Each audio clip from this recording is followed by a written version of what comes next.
ఆ గ్రామంలో సదానందుడనే రైతు ఉండేవాడు. అతడు బీదవాడు, కానీ చాలా తెలివైనవాడు.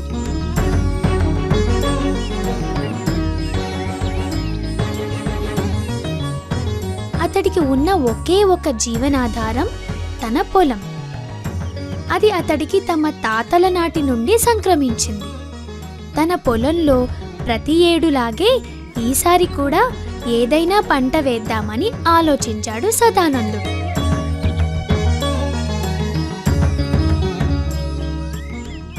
ఒకరోజు సదానందుడు తన పొలానికి వెళ్ళి నాగలికి ఎడ్లను కట్టి దున్నసాగాడు.